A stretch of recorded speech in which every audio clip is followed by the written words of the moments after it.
Hi hello friends, എല്ലാ കൂട്ടുകാർക്കും മൗനരാഗ serial എന്ന നല്ലൊരു എപ്പിസോഡിലേക്ക് സ്വാഗതം. ചാനൽ ആദ്യമായിട്ടാണ് കാണുന്നുണ്ടെങ്കിൽ ഒന്ന് സബ്സ്ക്രൈബ് ചെയ്ത് ലൈക്ക് ചെയ്ത് സപ്പോർട്ട് ചെയ്യാൻ വേണ്ടി മറക്കല്ലേ. അങ്ങനെ സരിയോ കല്യാണിനെ കാണാൻ വേണ്ടി വന്നിരിക്കാട്ടോ. കല്യാണി സരിയോ എടുത്ത് പറയണ്ട്, ഹോ ഈ റൂമിൽ ഇരുന്നിരുന്ന് ബോറടിച്ചു, പിന്നെ പുറത്തേക്കൊന്ന് ജസ്റ്റ് ഒന്ന് ഉമ്മറം വരെ ഇറങ്ങും, വേറെ എവിടെയും ഇറങ്ങുന്നു പോലില്ല. കിരണേട്ടടുത്ത് ഞാൻ എത്ര നാളെ പറഞ്ഞത് ഒന്ന് ഗ്രൗണ്ട് വരെ കൊണ്ടുപോകാനായിട്ട്, കിരണേട്ടനാണെങ്കിൽ അതിനും കൊണ്ടുപോകുന്നില്ല എന്ന് പറയാണ്. സരിയോ പറയുന്നുണ്ട്, ആ എനിക്കും ഇപ്പോ നടക്കണമെന്നൊക്കെ ആഗ്രഹമുണ്ട് കല്യാണി. ഇപ്പോ വണ്ണം കൂടിക്കൂടി വരുവാണല്ലോ, നടക്കാണെങ്കിൽ നല്ലതാണല്ലോ. ആണോ? എങ്കിൽ നമുക്ക് ഒരുമിച്ചിറങ്ങാം കല്യാണി. പക്ഷേ സൂക്ഷിക്കണം, പരോളിൽ ഒരുത്തൻ പുറത്തിറങ്ങിയിട്ടുണ്ടല്ലോ, അവനെ ശരിക്കും സൂക്ഷിക്കണം കേട്ടോ എന്ന് പറയാണ്. കല്യാണി പറയണ്ട്, അങ്ങനെയൊക്കെ നോക്കിയിരുന്ന നമ്മുടെ കാര്യം നടക്കോ? എന്തായാലും സരിയും കൂടി വരുവാണെങ്കിൽ നമുക്ക് ഒരുമിച്ച് നടക്കാം എന്ന് പറയാണ്. ശരി, നീ കിരണിനോട് പറ എന്നിങ്ങനെ പറയണ്ട്. അല്ല സരിയു, നീ വരുമ്പോ കൺമണിമോളെയും കൂട്ടാത്തത് എന്താണ്? കൺമണിമോളെയും കൂടി കൂട്ടാൻ പാടില്ലായിരുന്നോ? കല്യാണി, അവള് എന്റെ കൂടെ അല്ലല്ലോ, രൂപാന്റിയുടെ കൂടെ അല്ലേ? അത് ശരിയാണ്. എനിക്കിടക്ക് ആഗ്രഹം തോന്നും, കൺമണിമോൾ ഇപ്പൊ ഇവിടെ വരുവാണെങ്കിൽ കല്ലുമോനൊരു കൂട്ടായനെ. അവർ രണ്ടുപേരുടെയും കളിയും വർത്താനവും ചിരിയൊക്കെ കാണാൻ നല്ല രസമാണ്.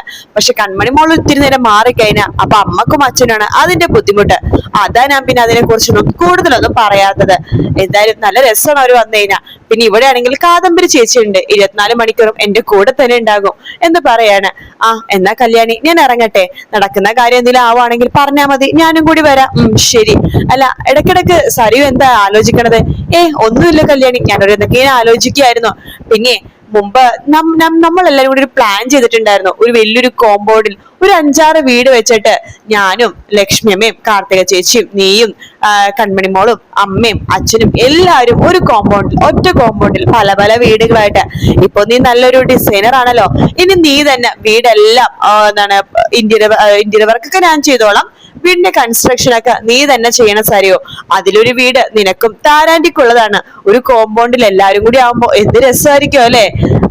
അതെ, അത് ശരിയാണ് എന്ന് പറയാണ് സരിയോ. ശേഷം മനസ്സിൽ ഇങ്ങനെ ആലോചിക്കേണ്ട, അതേടി കോമ്പൗണ്ടിൽ എല്ലാവരും ഉണ്ടാവും, നീ മാത്രം ഉണ്ടാവില്ല എന്നിങ്ങനെ ആലോചിക്കുന്നുണ്ട്. എന്താ സരിയോ ആലോചിക്കുന്നത്?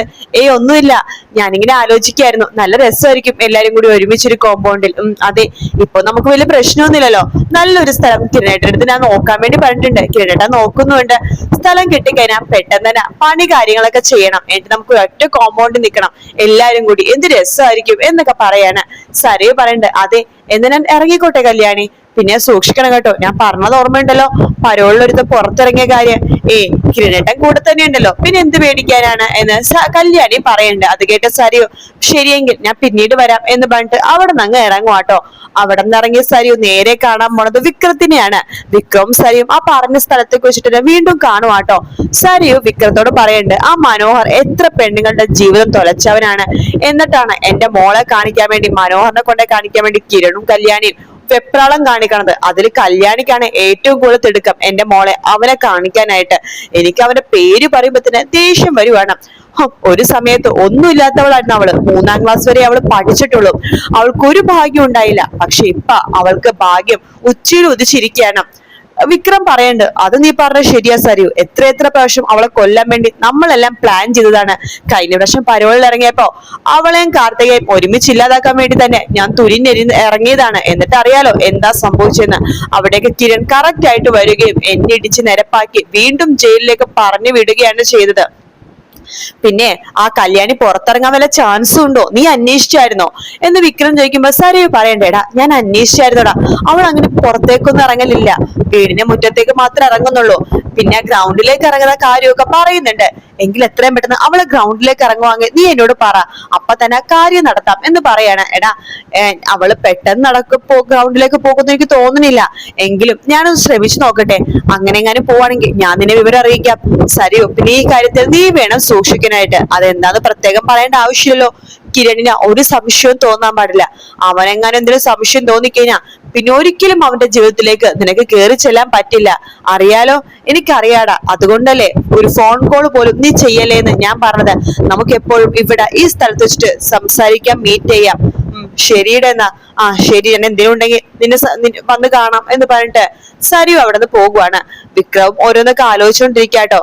ആ ഒരു കിരണും കാർത്തിക് ദൈവങ്ങളെ കൂട്ടുവിളിച്ചിട്ടാ അവളെല്ലാം നേടിയെടുക്കുന്നത്, കാണിച്ചു കൊടുക്കുന്നുണ്ട് ഞാൻ അവളെ എന്നൊക്കെ പറഞ്ഞിട്ട് വിക്രമിനെ പെറുപുറത്തോണ്ടിരിക്കുകയാണ് പിന്നീട് കാണിക്കുന്നത്. പ്രകാശനെയാണ് കേട്ടോ. പ്രകാശം പുറത്തു പോകാൻ വേണ്ടി ഇങ്ങനെ റെഡി ആയിട്ട് വരുമ്പോഴേക്കും കല്യാണി ചോദിക്കണ്ട്, അച്ഛൻ പുറത്തേക്ക് പോവാണോ? എവിടെ പോവാണ് അച്ഛൻ എന്ന് ചോദിക്കുമ്പോ, മക്കളെ ഞാൻ ആ അമ്മേനെ കാണാൻ വേണ്ടി പോവാണ്, അമ്മേനെ കണ്ട് കുറച്ചു ദിവസം ആയല്ലോ എന്ന് പറയാണ്. അച്ഛൻ പോയിട്ട് പെട്ടെന്ന് തന്നെ തിരിച്ചു വരില്ലേ? ആ നോക്കട്ടെ മോളെ, പിന്നെ അമ്മുമ്മനെ കാണുമ്പോ പറയണം കേട്ടോ, അമ്മുമ്മയൊക്കെ മുമ്പ് ഒരുപാട് സ്നേഹിച്ച കൊച്ചുമകൻ ഇപ്പൊ പരോളിൽ ഇറങ്ങിയെന്ന്. എന്ത് പറയണ, മുമ്പ് ഒരുപാട് സ്നേഹിച്ച് തലയിലെടുത്ത് വെച്ചതാ. അവനൊന്ന് നേരം വൈകി വന്നാല് കണ്ണിൽ എണ്ണ ഒഴിച്ച് കാത്തിരിക്കുമായിരുന്നു അമ്മ വീടിന്റെ മുമ്പില്. അങ്ങനെയുള്ളവരാ എങ്ങനെയായി പോയത്? ജീവിക്കാൻ എത്ര നല്ല സാഹചര്യങ്ങൾ അവൻ ഉണ്ടായതാണ്. സോണിനെ വിവാഹം കഴിച്ച് മര്യാദക്ക് അവന് ജീവിക്കായിരുന്നു. അപ്പോഴും അവനവിടെ കള്ളത്തരം കാണിച്ചു. നീ വരച്ച പടങ്ങൾ എടുത്തോണ്ട് പോയിട്ട് അവൻ വരച്ചതുമായിട്ട് സോണിനെ പ്രണയത്തിൽ വീഴ്ത്തിയതല്ലേ അവൻ. എന്നിട്ടും അവൻ മര്യാദക്കിരുന്നു ഇല്ല, അവളെ ഉപദ്രവിച്ച് അങ്ങനെയൊക്കെ ആയി എന്ന് പറയണം. അത് കേട്ട് കല്യാണി പറയണ്ട്, അതൊക്കെ അവൻ അനുഭവിക്കേണ്ടതാണച്ചാ. പിന്നെ അങ്ങനെയൊക്കെ ആയതുകൊണ്ടാണ് എനിക്ക് എന്റെ അച്ഛനെ തിരിച്ചു കിട്ടിയത്. അല്ലെങ്കിൽ അച്ഛൻ ഒരിക്കലും സത്യങ്ങളൊന്നും അറിയില്ലായിരുന്നു, അച്ഛൻ എന്നെ ഇതുപോലെ സ്നേഹിക്കില്ലായിരുന്നല്ലോ എന്ന് പറയാണ്.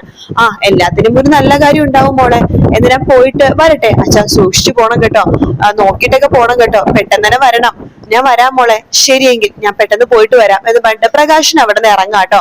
കല്യാണി ഇങ്ങനെ ആലോചിച്ചുകൊണ്ടിരിക്കുകയാണ്. പിന്നീട് കാണിക്കുന്ന പ്രകാശം നേരെ പോണത് വിക്രം ഇപ്പൊ നിൽക്കുന്ന ആ ഒരു വീട്ടിലേക്കാട്ടോ. ബെല്ലടിക്കുമ്പോ വിക്രം വാതിൽ തുറക്കുന്നുണ്ട്. നിങ്ങളായിരുന്നോ? നിങ്ങൾ എന്തിനാണോ ഇവിടേക്ക് വന്നത്? ഞാൻ ഇവിടെ നിൽക്കുന്നത് നിങ്ങൾ താര് പറയണോ? മണത്ത് കണ്ടുപിടിച്ച് നിങ്ങളല്ലേ? ഇറങ്ങി പോണോ ഇവിടുന്ന് എന്ന് പറയണം. മക്കളെ, ഞാൻ നിന്നെ കാണാൻ വേണ്ടി വന്നതാണ്. മക്കളോ? ഞാനോ? എന്നെ നിങ്ങൾ അങ്ങനെ വിളിക്കരുത്. നിങ്ങൾക്ക് അങ്ങനെ വിളിക്കാനായിട്ടുള്ള ആൾക്കാർ കൂടെ തന്നെ ഉണ്ടല്ലോ.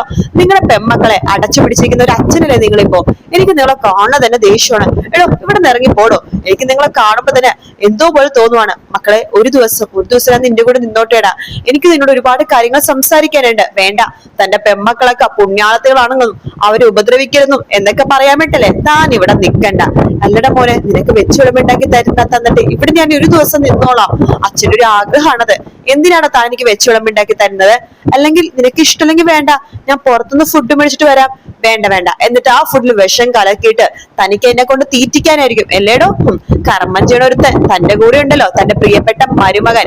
അവനാണെങ്കിൽ ഇതുപോലത്തെ കാര്യങ്ങളൊക്കെ ചെയ്ത് നല്ല ശീലമാണല്ലോ. എന്നിട്ട് എന്നെ കൊണ്ട് കാട്ടിലേക്ക് ഇടുമായിരിക്കും മൃഗങ്ങൾക്ക് തീറ്റിക്കാനായിട്ട്. അങ്ങനെയാണല്ലോ എല്ലാവരും തന്റെ മരുമകൻ കൊല്ലണത്. എന്താണോ അവൻ പറഞ്ഞിട്ടാണോ താൻ ഇങ്ങോട്ടേക്ക് വന്നത്? പറയടോ, ഇറങ്ങി പോടോ. എനിക്ക് തന്നെ കാണുന്നതേ ദേഷ്യമാണ്. മക്കളെ, ഞാൻ പറഞ്ഞോട്ടെ, താൻ ഒന്നും പറയണ്ടോ. അയാൾക്ക് പെമ്മക്കളെയും സുഖ സൗകര്യങ്ങളൊക്കെ കിട്ടിയപ്പോ അയാൾ ആകെ അങ്ങ് മാറി. ഇറങ്ങി പോടും ഇവിടുന്ന് എന്ന് പറഞ്ഞിട്ട് പ്രകാശനെ പിടിച്ച് തള്ളാണ്. പ്രകാശൻ അപ്പൊ തന്നെ നിലത്തേക്ക് ഉരുണ്ട് വീഴുന്നുണ്ട് കേട്ടോ. ഉരുണ്ട് വീണ പ്രകാശിന്റെ നെഞ്ചിലേക്ക് വലതുകാലെടുത്ത് വെച്ച് കുത്തി നിലത്തേക്ക് ഒന്നും കൂടി ഇടുവാണ് നമ്മുടെ വിക്രം. എന്നിട്ട് എഴുന്നേറ്റ് പോ എന്ന് പറഞ്ഞിട്ട് വിക്രം അകത്തേക്ക് കയറി വാതിൽ ലോക്ക് ചെയ്യാട്ടോ. പ്രകാശിന് എഴുന്നേക്കാൻ പോലും പറ്റുന്നില്ല. അപ്പോഴേക്കും നെഞ്ചുവേദനയാട്ടോ. പ്രകാശൻ അവിടുന്ന് വേഗം പതുക്കെ ഒന്ന് എഴുന്നേറ്റ് പിന്നെ മുറ്റത്തേക്ക് പോവുകയാണ്. എന്നിട്ട് വാതിക്കല് പോയിരുന്നിട്ട് ഒരേന്നൊക്കെ ആലോചിക്കാനില്ല, ഇവന് ഞാൻ വെറുതെ വിടില്ല എന്ന് പറഞ്ഞിട്ട് ദേഷ്യത്തിൽ എന്തൊക്കെയോ ആലോചിക്കുന്നുണ്ട് പ്രകാശൻ. പിന്നീട് വിക്രത്തിനെ കാണാൻ വേണ്ടി രണ്ട് കൂട്ടുകാർ വന്നിരിക്കാട്ടോ. ബെല്ലടിക്കുമ്പോ വിക്രം വാതിൽ തുറക്കുന്നുണ്ട്. നിങ്ങൾ എത്തിയോ? വാ, അകത്തേക്ക് വാ. കുറച്ചു മുമ്പേ അയാള് വന്നിരുന്നു, എന്റെ അച്ഛൻ എന്ന് പറഞ്ഞ ആള്. അയാൾ ഇവിടെ എത്തിയോ? നീ ഇവിടെ നിൽക്കാന്ന് അയാൾക്ക് എങ്ങനെ അറിയാം? എങ്ങനെയോ മണത്തറിഞ്ഞു വന്നതായിരിക്കും.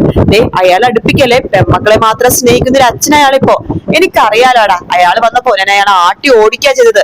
പിന്നെ നിലത്തിട്ടിട്ട് എന്റെ കാല് കൊണ്ട് അയാളെ നെഞ്ചും കൂടി തന്നെ കലക്കി അടിച്ചിട്ടുണ്ട് ഞാൻ എന്ന് പറയാണ്.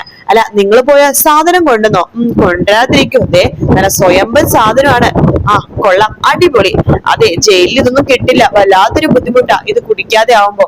ഇന്ന് കുടിച്ച് ആമ്രാദിച്ച് ഇന്നൊരു ദിവസം മലം മറിഞ്ഞ് ഇവിടെ അന്ന് കിടക്കണം എന്ന് പറയാണ്. എന്നിട്ട് നാളെ മുതൽ ഞാൻ വന്ന കാര്യം ചെയ്യാൻ വേണ്ടി പോകുവാണ്. പിന്നെ സ്റ്റെഫി എന്ന് പറഞ്ഞൊരുത്തി പുറത്തുണ്ടല്ലോ. ഗംഗേട്ടൻ മരിച്ചെങ്കിലും സ്റ്റെഫിക്ക് നല്ല ധൈര്യമാണ്. പെണ്ണാണെങ്കിലും അവൾ പറഞ്ഞ കാര്യങ്ങളൊക്കെ ചെയ്യും. അവൾക്ക് എന്നെക്കാളും ധൈര്യമാണ്. എനിക്ക് ചിലപ്പോ അവരുടെ കൂടെ പിടിച്ചു നിൽക്കാൻ പറ്റില്ല, പക്ഷെ മനസ്സിലുണ്ടല്ലോ, എന്റെ മനസ്സ് നല്ല കരിങ്കല്ലാടാ. അതുപോലെ തന്നെയാ സ്റ്റെഫി. അവള് മിക്കവാറും കല്യാണിനെയും കാർത്തികേനെയൊക്കെ ഇല്ലാതാക്കും. പക്ഷെ എങ്കിലും ഞാൻ എന്റെ ഭാഗത്തിന് കൂടി അവരെ ഇല്ലാതാക്കും. അവര് കാണുവാണ് എന്റെ ജീവിതം ഇങ്ങനെ ആയത് എന്നൊക്കെ വിക്രം ഇങ്ങനെ പറയുന്നുണ്ട്. പിന്നീട് കാണിക്കുന്നത് നമ്മുടെ കിരണിനെയാണ്. കിരൺ ഓരോരോ വർക്ക് ചെയ്തുകൊണ്ടിരിക്കുന്ന സമയത്ത് അവിടേക്ക് സരയു വരുവാട്ടോ. സരയു ഒരു പ്ലാൻ വരച്ചുകൊണ്ടാണ് വരുന്നത്. കിരണിനെ കാണിച്ചു കൊടുക്കുന്നുണ്ട്. കിരണെ, ഈ പ്ലാൻ എങ്ങനെയാണെന്ന് നോക്കിയേ. ഇതാ ഗൾഫുകാരന്റെ പ്ലാൻ അല്ലേ? അതെ, അയാൾ മൊത്തം 10 സെന്റ് സ്ഥലമുണ്ട്. അതിൽ 3000 സ്ക്വയർ ഫീറ്റ് വീട് വേണം. പക്ഷെ വീടിന് സൈഡിലും മുറ്റത്തൊക്കെ ഒരുപാട് സ്ഥലവും വേണം. ഈ പ്ലാൻ എങ്ങനെയുണ്ട്? നീ ഹരിയേട്ടനെ കാണിച്ചോ? കാണിച്ചു. പിന്നെ ഹരിയേട്ടൻ തിരക്കിലായോണ്ട് പെട്ടെന്ന് ശ്രദ്ധിച്ചില്ല. നീ ഒന്ന് നോക്കിക്കേ. പ്ലാൻ നല്ല സൂപ്പർ ആയിട്ടുണ്ടേ. ഈ പ്ലാൻ വരയ്ക്കാൻ, ഇതുപോലെ വരയ്ക്കാൻ നിന്നെ കൊണ്ട് മാത്രമേ സാധിക്കുള്ളൂ. നല്ല സൂപ്പർ ആയിട്ടുണ്ട്. ഈ പ്ലാൻ നമുക്ക് എന്തായാലും പ്രൊസീഡ് ചെയ്യാം എന്ന് പറയാണ്. താങ്ക് യുടാ എന്ന് പറയണ്ടേ. പിന്നെ നിനക്കിനിയിപ്പോ ഈ കമ്പനിയിൽ പോയാലും ഒറ്റ കാലിൽ നിൽക്കാൻ സാധിക്കും. കാരണം നീ അത്രമാത്രം ഇപ്പൊ പ്ലാൻ വരക്കാൻ പഠിച്ചിട്ടുണ്ട്. നീ പഠിച്ച കാര്യങ്ങളൊക്കെ ഇപ്പൊ പ്ലാനിലൂടെ നീ വരച്ച് കാണിക്കുന്നുണ്ട്. നന്നായി സരിയോ, നീ ഇപ്പോ വേറെ ലെവൽ ആയിട്ടുണ്ട് എന്ന് പറയാണ്. ഇനി നിനക്ക് സ്വന്തം തണലിൽ നിൽക്കാം. അയ്യോ, എനിക്ക് സ്വന്തം തണലിൽ നിൽക്കണമെന്നും ഒരു ആഗ്രഹമില്ലടാ. എനിക്ക് നിന്റെ തണലിൽ നിൽക്കാൻ ആഗ്രഹം. അതിന് ഞാനിവിടുന്ന് മാറി പോണമെന്നില്ലല്ലോടി. എപ്പോഴും നിന്റെ കൂടെ ഉണ്ടാവും. ഇനി നമ്മൾ മാറ്റി ചിന്തിക്കേണ്ട കാര്യമില്ലല്ലോ. എന്റെ തണൽ എപ്പോഴും നിനക്കുണ്ടാകും എന്ന് പറയാണ്. അത് കേൾക്കുമ്പോ സന്തോഷത്തോടെ നിൽക്കുന്ന സരിയുവിനെ കാണിച്ചിട്ടാണ് ഇന്നത്തെ എപ്പിസോഡ് തീരുന്നത് കേട്ടോ. അപ്പൊ നാളത്തെ എപ്പിസോഡിലാണ് നമ്മുടെ വിക്രത്തിന്റെ സംഭവങ്ങളൊക്കെ കാണിക്കാൻ വേണ്ടി പോണത്. വിക്രം കല്യാണിനെ ഷൂട്ട് ചെയ്യോ, അതോ സരിയുവിന് ഷൂട്ട് ചെയ്യോ, അതോ വിക്രത്തിന്റെ പ്രകാശം തീർക്കോ എന്നുള്ളത് നാളത്തെ എപ്പിസോഡിൽ അറിയാൻ വേണ്ടി സാധിക്കും കേട്ടോ. പിന്നെ അടുത്ത ആഴ്ച മുതൽ നമ്മുടെ പരമ്പരയുടെ സമയം മാറുവാണ്. എത്ര മണിയാണെന്നുള്ളത് അറിയുകയാണെങ്കിൽ പോസ്റ്റ് ഇടുന്നതായിരിക്കും. വീഡിയോ ഇഷ്ടപ്പെട്ടാൽ ലൈക്ക് ചെയ്യുക, സബ്സ്ക്രൈബ് ചെയ്യുക, കമന്റ് ചെയ്യുക. മറ്റൊരു വീഡിയോ കാണാം. Take care, bye bye.